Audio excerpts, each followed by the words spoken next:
Hi guys, welcome to IAMABIKER. Well, finally we get our hands on the new BS6 GT 650. Well, we'll take a look at what's different, what's good and what's bad. But first, I'd like to tell you some good news. Our motor store is finally live, the IAMABIKER motor store. You can check it out at shop.iamabiker.com. We have accessories for the Royal Enfields, we have for the Dominant, for the R15 V3, and also some accessories for a couple of other bikes as well. But we'll be loading up with a lot of new accessories along the way. Do check it out.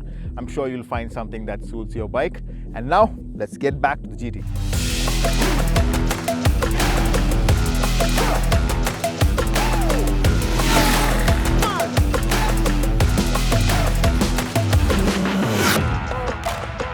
So let's start with what's different on this motorcycle compared to the previous version. Well, actually not much. This is the BS6 version. That is the biggest upgrade. So basically it's much more cleaner bike than before. And apart from that, there are 5 new color options. This is the British Racing Green. And actually this looks nice. And I actually like there's a red one as well, which is very similar to the original Continental that came out, and it gives you that original, the more classic look that you sort of tune to that red when you hear GT 650, right? So even that looks good. This one actually is a very different green in the sense that initially in the photo I thought this was more black, but it actually has got this beautiful dark green and it looks good.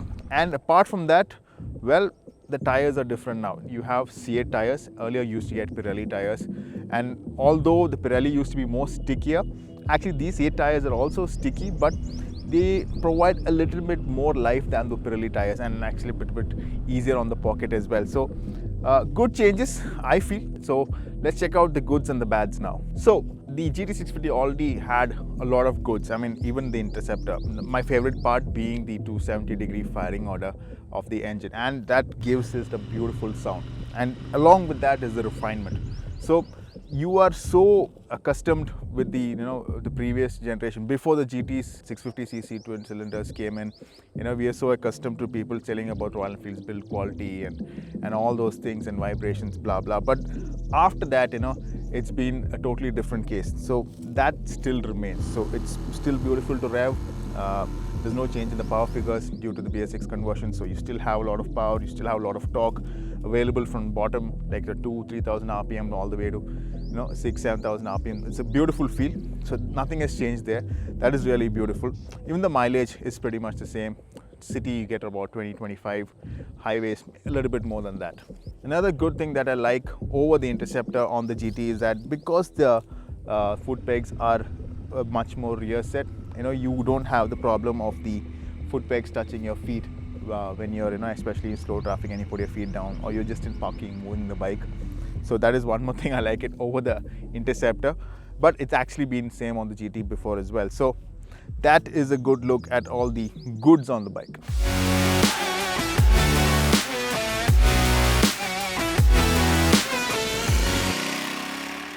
So now let's look at the bads. Well, actually the bads are very less, and it's very specific to certain type of people. For example, I'm 5'11", and for me the bad or the slightly uncomfortable bit is that when I'm hugging the tank, I really don't get a place to hug the tank. So my knee always finds its space going right onto the engine over here. So maybe we can move this protection clip a bit higher.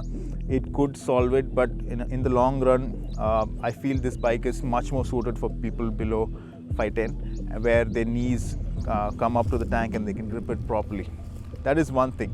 I told you earlier that the tires are now C8, and over the Pirellis, yes, there is a difference, but for 99.9% of use cases, I'm sure you will not, you will appreciate the fact that these last much longer, and for a daily use and basic touring, I think these tires are much more adequate. But yes, you do have much more confidence and fun with the bike when the Pirellis were on there. And the one thing I wish was slightly different, or Royal Enfield could have taken care of even with the BS6, is that the engine still throws a lot of heat at you. I mean, it is a 650cc parallel twin, so it is expected, but without the lack of liquid cooling, so that's a different topic by itself. But without the lack of liquid cooling, or there could have been some other management done, maybe a slightly bigger radiator, to manage with the heat, but you face it only during slow moving city traffic out on the highway, where you're going to be primarily with this motorcycle. You don't face it, but yes, it does get quite hot and you do feel it even through a riding pant. So that's something I wish Royal Enfield had taken care of. Probably another thing that could have been taken care of a little bit is the seat could have been a bit more wider. Maybe that would not have suited the design. That's why probably Royal Enfield did not go with it. But yeah, that's about it. GT650 still remains a really fun motorcycle, and maybe I wish it was maybe about 10-15 kgs lighter, for me to have real fun on it. But yeah, that's about it. It still is a gem of a motorcycle. You can have a lot of fun. It's quite addictive, with the throttle, with the sound and the amount of torque available. It's so torquey that you are in 4th gear and you forget there are 2 more gears, because there's still a lot of torque available even higher up in the RPM. So that's how beautiful it is. So let me know if you want to know anything specific about the bike. Thanks for watching, and I'll see you in the next one.